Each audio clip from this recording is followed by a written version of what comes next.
Welcome all sports fans, YouTubers, Facebookers, all social media across the nation. Uneducated Network presents Uneducated Sports Talk. I'm your host, Carlos Clayton, and I got my boy Brian Wilkinson, a.k.a. B-Dub. Once again, he is from Base on Balls, our YouTube show, with a baseball show on our YouTube channel. With that being said, we're talking college football tonight. B-Dub, what's going on, man? Oh, it's good. It's great, man. Hey, it's crazy, good. Hey, crazy weekend. Lots of close games this past weekend. Yes, yes. We are on week 4. Our college football casual talk every Tuesday, uploaded probably on Wednesday mornings. I don't know how it really goes, but yes, this is week 4, so let's get right into it, B-Dub. Tell me my top 10. Top 10. Well, as previously stated, Alabama is going to stay at number 1. Clemson is going to rock number 2 spot. Oklahoma will be rocking at number 3, and Penn State sticking at number 4. So no change there. USC still number 5. Washington up to number 6. Our first newcomer in the top 10, Georgia, in the number 7 spot. Michigan falls to number 8. TCU, our second newcomer, in the top 10, making the number 9 spot. And Wisconsin staying in at number 10. And that's going to be the final. Carlos, what do you think about that? Man, I'm loving it. My biggest take on the top 10 right now, I'm looking at it, and I'm feeling them, man. Georgia Bulldogs. I'm feeling them. Like, no lie. I'm really feeling Georgia.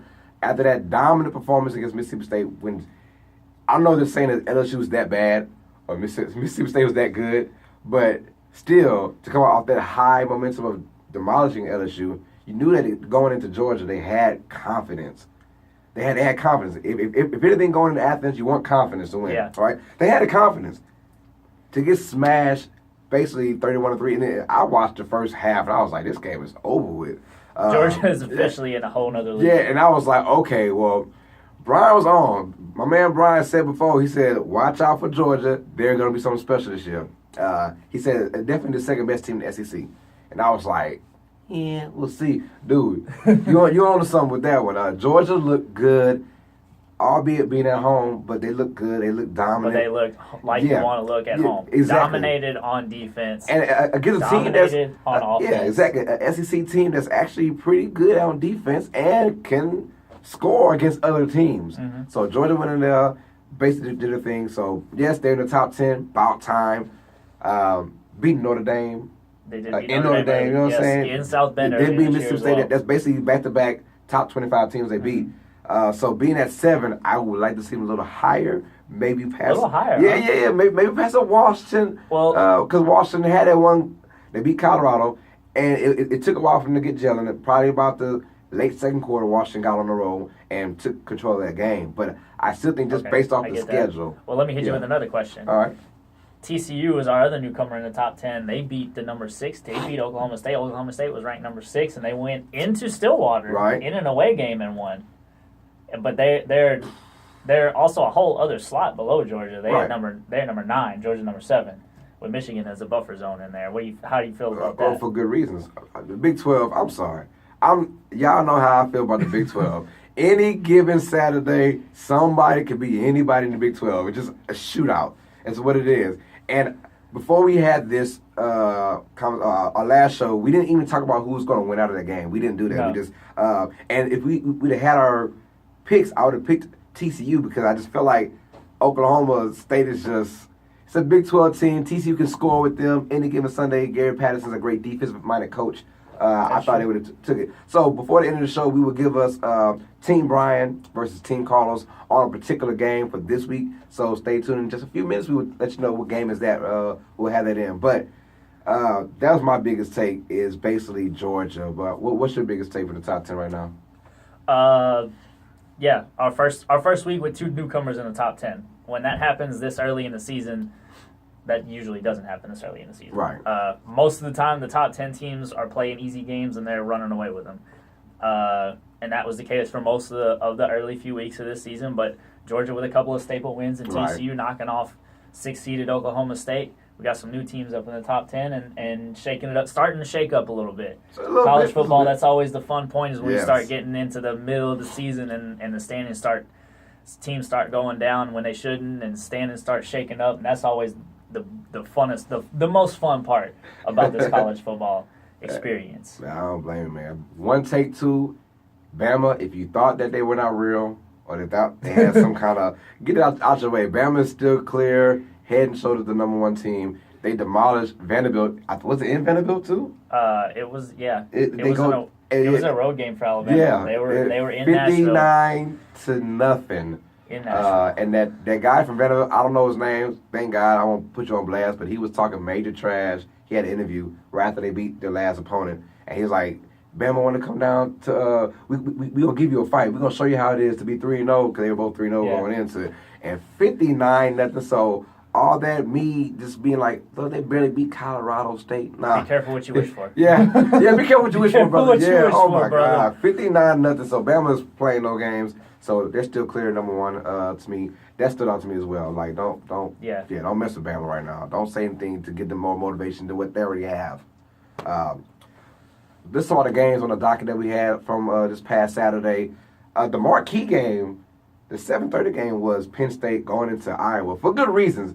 2 years ago, Iowa beats Penn State. What was it, last about a field goal at the end or something like that? So you knew that was the only reason why they were playing at prime time. If it was in Penn State like last year when they demolished them in Happy Valley, whatever you want to call it, they demolished them. Well, this year was in Iowa, excuse me. So you knew that Iowa was going to bring it. Yeah. And this was a grimy Big Ten type of game. One thing and a major thing that stood out to me and to everyone across the nation is Saquon Barkley. That man is a beast. I want to know your thoughts on Saquon Barkley, man, before we go further about this. Just summed up by his offensive lineman bait, man. This man can do everything. Yes. He can run, he can jump, he can block, he can catch, he can score points. He could probably kick the ball off too if they would let him. There's nothing this man cannot do. And then you tell him he can't do it, and he just goes out and proves you wrong. Right. Over 200 yards rushing, I think. Over 200 yards rushing, 94 yards receiving. I feel like he had the ball every single play watching that game. This is the first guy I saw in a long time where I said, man, I cannot wait to see him in the NFL. He has all the right jump cuts. He has all the right moves in certain situations. His stop when he plants on a dime with his left or right foot, it is so crazy fast and scary. How good that is, man. That play when he ran up the sideline, man. That's what I'm talking about. Yeah. There was 3 defenders there, and you're like, okay, he's done. He's going out of bounds. He just stops. He just stops on a dime. And then slides out and keeps going for 44 yards. Right. And you're like, what? This game was probably his Heisman moment, but that play was like, I had to rewind it like 3 times. No joke. I rewinded it like 3 times. I was like, man, how did he do that? How did he get out of that? But that right there, you knew that was a trap game for Penn State. Yeah. And I knew it was a trap game just 2 years ago in the same situation, same primetime game. So we knew that Iowa had all the momentum going in there. It was a sloppy game, how Iowa wanted it. Yeah. It's the only way you're going to win. Both defenses came to play, and Penn State inked it out at the end. That was a very good game. That shows a lot about Penn State because all these top 10 teams are going to have that 1 or 2 games where it's just not going to go your way, but you got to find a way to win. Penn State found a way to win. And make no mistake about it, this is the best defensive team that Penn State has faced this season and will face for another 2 weeks until they go back home to face Michigan. They get Michigan at home, so that's the second best defensive. Well, that's the best defensive team they'll face. Second defensive team they face this season, but they'll get that game at home. Right. And then turn around and go to Ohio State.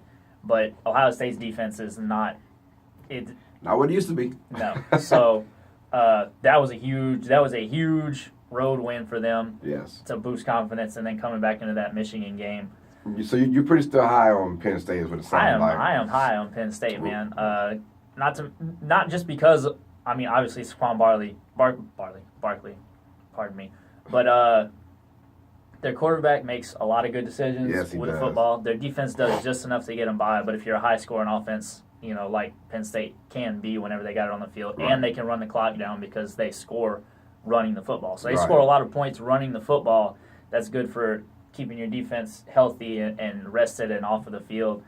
I see them repeating. Okay. I see them repeating as Big Ten champions, and we'll get to that. We'll get to that at the end of the show. But I see them repeating as Big Ten champions this season. I think they'll beat Michigan at home, and I think they will then take that high and go on the road into an Ohio State where they both play the same type of football. So, but I think Penn State's, they're just going to be riding that high. Oklahoma, Oklahoma. Ohio State has been kind of having a down season so far this year. Yes. And, that'll be a great game for them to turn around and say, hey, we still deserve to be in here. But I see Penn State going in and winning that game too, and they'll go on to finish off the Big Ten again this year. Man, it's all you got to go undefeated. That's what it sounds like. Good God. All right. Well, look, there was two besides the Iowa and Penn State game, which wasn't really the marquee game of the weekend. But we had our ranked teams playing. We had Mississippi State going into Athens. Georgia played the Georgia Bulldogs. We'll start with that first. Georgia annihilates Mississippi State 31-3. It was over, in my opinion, by the first quarter.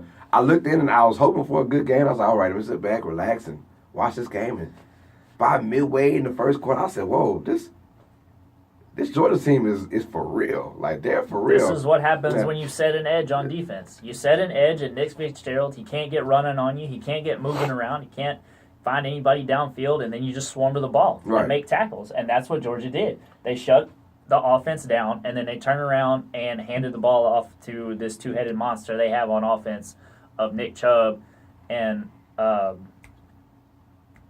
those Nick Chubb. Sorry, man, if you're watching. We just don't know your name, but you're good though. I see him. I see him running right now. Yeah, I've said his name about 3 times in the last 3 shows. Sonny Michel. Nick Chubb and Sonny Michel. I'm sorry. Nick Chubb and Sonny Michel, and they chewed up 200 yards on the ground and 200 yards through the air. Jacob Eason came back this game, and it looked fabulous. They fired on all cylinders, and they owned this game. Man, look, I'm with you with this. I'm on a Georgia bandwagon now. We sat back about a month ago, and we talked about teams that are going to be surprising, and my man said Georgia, and I was like I said, I didn't really believe it, but now I'm a huge believer of the Georgia Bulldogs. Those guys, they look good. They might be the team to challenge Alabama. I said it then, and I'll say it now. They can beat Alabama. They look good. They have the possibility. They have the formula. The Notre Dame game, it had me have a lot of confidence going into Notre Dame, a highly ranked team. We saw Notre Dame did Michigan State this weekend, demolished them pretty much. Was 31-14, something like that. And it didn't even feel like that kind of game. It felt like more. It felt like a 40-point win, to be honest. But we saw what they did to them, and then going at home against a ranked team, Mississippi State, that blew out LSU. So that puts a lot of confidence in me with Georgia. So we'll see. I give it a couple more weeks, and then, man, they might be my top 4. They can set edges. Right. They can swarm to the ball, and then they don't. Alabama's kryptonite over the past couple of seasons has been mobile quarterbacks. They don't necessarily have that, but they got 2 running backs. Yes. 2 pounding, bruising running backs that can wear that. The thing with Georgia that separates them from the rest of the SEC is they got guys a guy who can pass the ball. They do. And guys who can catch. So LSU and the Floridas and the Tennessees, they don't have those kind of that supreme quarterback with the supreme rules. Yeah, they don't have that kind of talent to face Alabama. Alabama, like you said, they do struggle against not only scrambling quarterbacks, but quarterbacks who can pass the ball. Yeah. And if you're a good passing quarterback, you're going to make any defense look kind of relatively normal. So I think Georgia has a great chance. We'll see more that goes into the season. It's still the SEC, so they have tough competition regardless going on. But we also had another game. That should not have been interesting. That was interesting. You want to talk about Oklahoma? Yeah. Yeah. Okay. Well, yeah. There you go. Oklahoma goes into Baylor. Baylor they've been disciplined over the last year or 2. Scholarships are gone. They're basically rebuilding. All their great players either transferred or graduated.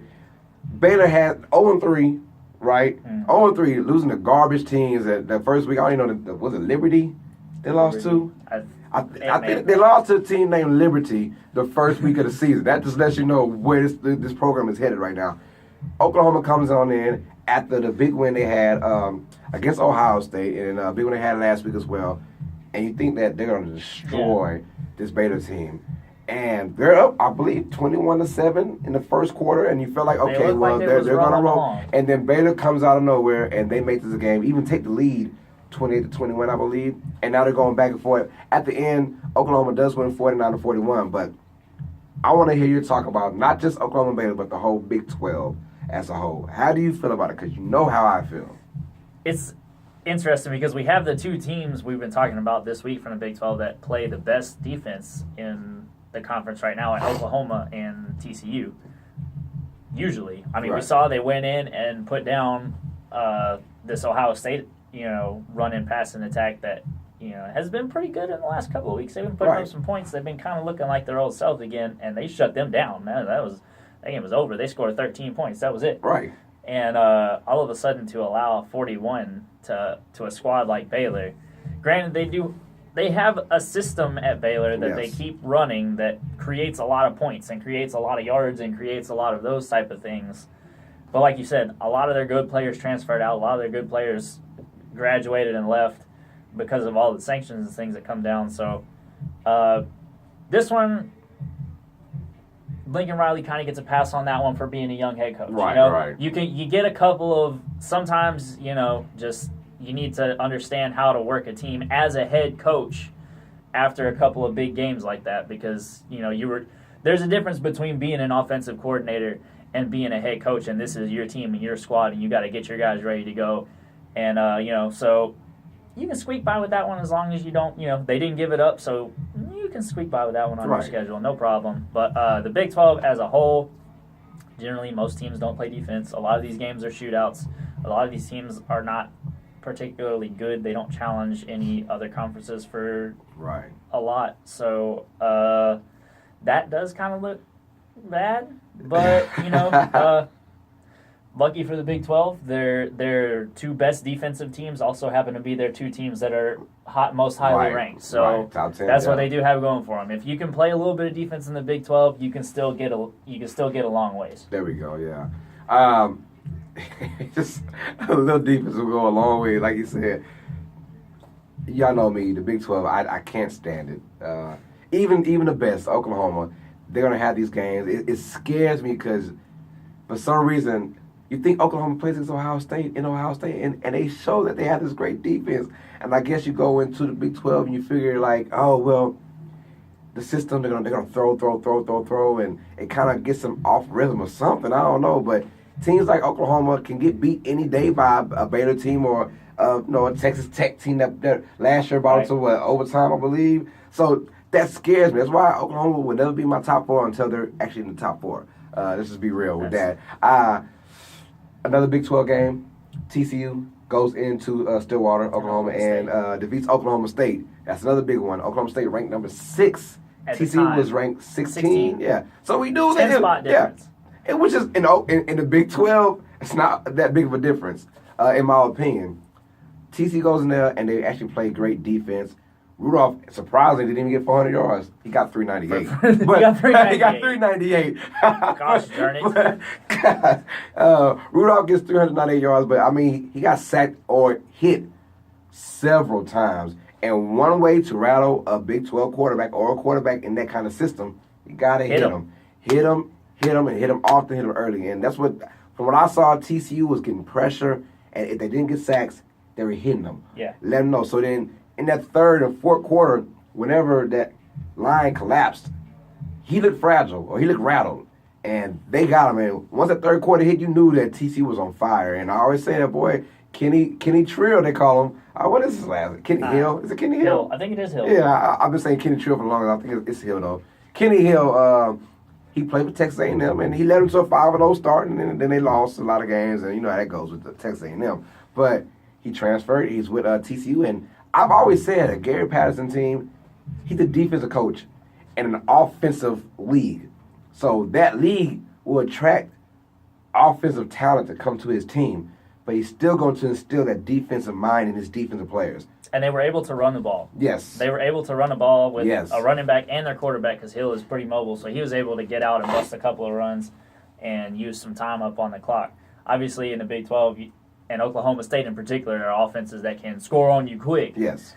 But the way that you combat that is by being able to hold on to the ball and keep it out of their hands, right, which TCU did a decent enough job of in a game where they scored, combined above 70 points. So, but they did enough to get the win, and they did enough to get by, and they look good doing it. They pounded them. They really did. And like you said, that's a smart way of containing a high-octane offense as an Oklahoma State. And you do it in Oklahoma State at that. So it wasn't like No, it was you're at home. No, you're on the road. So that's the reason why they got the big jump to Big number statement 9. win. And Big statement. exactly. Now, can they do it for the rest of the season? We'll find out. I don't think they're that good to have an undefeated record. Because let's be honest, the Big 12 team has to go undefeated, Yes. in my opinion, to make it to the playoffs. You've got to go undefeated. And the only team that, Oklahoma State is out, so they're done.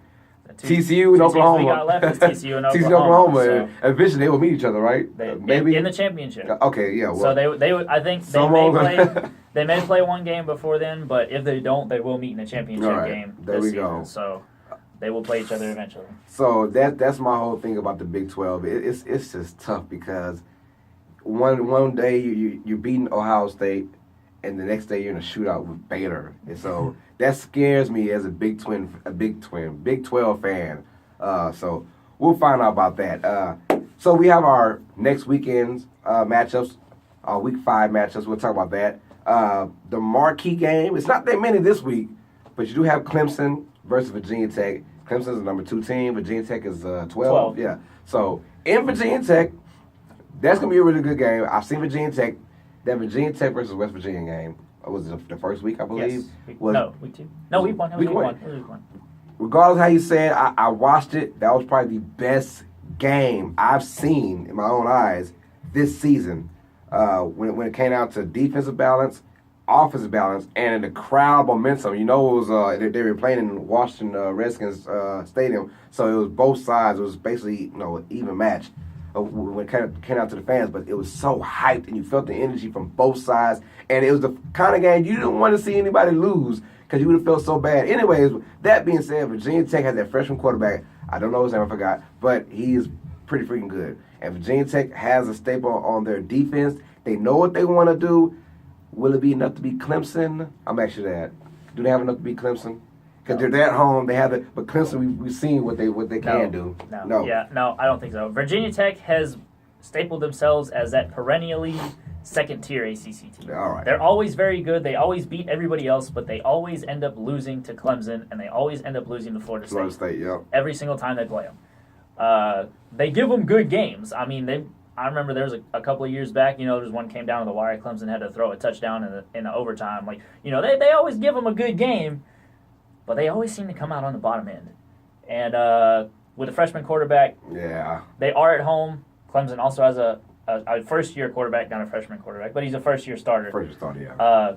But he looks pretty infallible right now. I don't know what you can do to rattle the man. Now, granted, and also coming into this game, Clemson's going to be coming off of, we just played a 7-7 contest with Boston College. Right. It doesn't look like that by the final score because Clemson went off in the fourth quarter. But going into the fourth quarter, this was a 7-7 game. So, Dabo is going to go in and challenge that offense to step it up and score some points on this Virginia Tech defense before it comes to that. And for that reason, I don't think Virginia Tech is going to win this game. Sometimes you can get lackadaisical at home against a bad team in Boston College. So it kind of, this one, it just reminds me of the Louisville game. But this time, you're not fooling me. I'm not picking the whole team. You got the reigning Heisman Trophy winner in Lamar Jackson. He got manhandled from start to finish by this Clemson defense. They look for real. Clemson looks like they're on a whole other level right now. I'm loving what Dabo Swinney is doing with this team right now. So I'm actually excited to see them play because I want to know, can they make it back-to-back road games? And I think this one, it'll be another, I'm not going to say a blowout, but a very dominant performance from Clemson against a Virginia Tech team who besides being West Virginia, hasn't really proved himself yet, So that's going to be something interesting to watch because Clemson is just on a whole nother level when it comes down to their defense.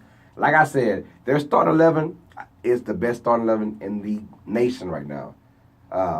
Now, like I said, with Alabama, their depth is a lot more. But if you put Bama's top 11 defense against Clemson's top 11 defense, I'm going with Clemson all day because I think they're just that freaking good, man. I have to watch a little bit more film on that one to make a point on that. The front four, is amazing. Their front four, the Watkins and them boys, oh my goodness, that front four is nasty.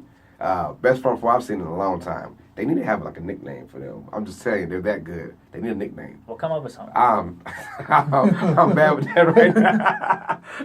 I will say something so lame, and they will be so mad at me. All right, well, let's get into our Team Carlos versus Team Brian game of this week. Right. Coming up. Well, we got go ahead. It's a Pac-12 matchup for God knows what reason. Neither of us like the Pac-12. Whatever. It's a Pac-12 matchup this week. USC versus Wazoo, Washington State. And I've got Washington State, and Mr. Clayton over here has USC. And I'll let you make your case first. Well, Team USC, we have always been underlooked this whole entire year. Yes, we messed up, played a Texas team, and we kind of looked over them, and we messed around. But the whole thing is, we got the W. That's all that matters. From the first week of playing against, who was the team we played against? Western Michigan. I'm about to say Washington State, but we're playing them right now. Michigan. Western Michigan, who was a very good mid-conference team that we played, and it got close, but we dominated at the end. We still won by double digits, and then we get no love for that. We get no love for the rest of the victories that we have. Like I said, play against Texas. We let them kind of off the hook a little bit, whatever. But now we still have not lost a game, and at the same time, we are still USC, and we guarantee you, when we beat Washington State, we will finally be recognized as this team that's going to dominate the Pac-12. It's not that much to dominate, but we're still going to dominate the Pac-12, and we're going to make our case to be in the top 4 of the playoffs. USC, I'm sorry, I kind of butchered that for you guys, but I just got you guys winning. It's Team Carlos, USC over Washington State. Make a case for Washington State. Washington State, we're gonna beat USC at home. All right. And here's why. Y'all don't play defense. Well, y'all play defense, but not when it counts. All right? You let Western Michigan hang around. You let Texas hang around. Both teams are unranked. Both teams have good offenses. We've got some offense. My head coach is a man by the name of Mike Leach. I don't know if you remember him from his Texas Tech days. This man can score some points. Our team puts up points. And if there's one thing USC does not do well, it's play in a shootout. They can go in and handle the Stanford because Stanford runs the ball and they like to play the same style of football. Right. But when you put them up against somebody like Washington and you put them up against somebody like Oregon, from the Chip Kelly days, you put them up, even this past Texas team, man, they have problems. And we're going to be at home in this. Obviously, they were the home team in both of those other 2 close games that we mentioned against non-ranked opponents. We're ranked. All right, so we're coming in to play. We're going to put up points. And, in fact, we're going to put up 45 on USC. And we'll probably allow somewhere in the range of 35. So 45 to 35 Washington State at home. I'm going my final score. I'm going a little lower than that. I think it won't be as much of a shootout. I'm going to say 30, USC 30, Washington State 23. 30 to 23 USC.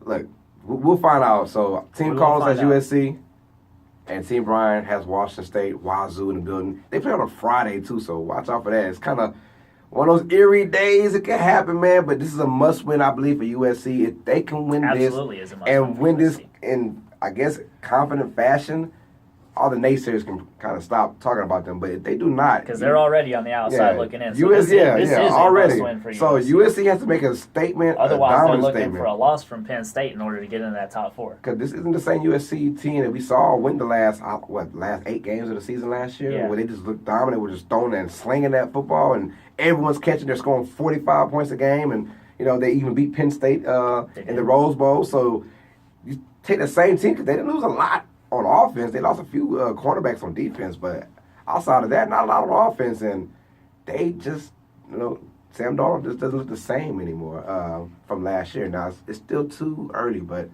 we'll see about that, man. All right, before we wrap it up, like we always do, our top 4, if the playoffs started right now, not now, but right now, who are we going? Your top 4, Mr. Brian Wilkinson. I'm rocking with the AP this week. Alabama number 1, Clemson number 2, Oklahoma number 3, and I'm a believer in Saquon Barkley and Penn State at number 4, baby. They're making it in. Hey, they are making it hard for me because right now I'm still sticking with my last 2 weeks of what I've been saying right now. I got USC number 4, Clemson number 3, Alabama number 2, and yes, I'm sticking with the boys from Michigan at number 1. I get a feeling. Shaky. It doesn't matter about the quarterback. Shaky, man. Shaky. They mess around. They're not performing. They're not scoring. It doesn't matter. It's all about the W's right now. The W's they're getting. They're getting W's like crazy. I don't care who they're playing. They're winning every single game this season. until they lose. I'm sticking with that. Michigan's number 1. Alabama will lose against somebody. Somebody out there's gonna beat Bama. Somebody. And that's why You heard it here first, folks. Somebody's gonna beat Alabama, but Michigan's gonna go undefeated with this ridiculous offense. With this ridiculous nonsense of an offense. They will go into Happy Valley and beat Penn State. I'm on that. We'll see. We'll see. I like that confidence. Maybe. I like that confidence. Yeah, man. Any last words, brother, before we wrap it up? Oh, you know what? I think we've said everything we need to say for this week, my man. Another great show. This is week 4 of our college football casual talk. That being said, it's presented by the Uneducated Network. This is Uneducated Sports Talk for Brian Wilkinson, based on balls. I'm your host, Carlos Clayton. As always, sports fans, you know what it is. Stay smart, stay uneducated. Till week 5. Peace.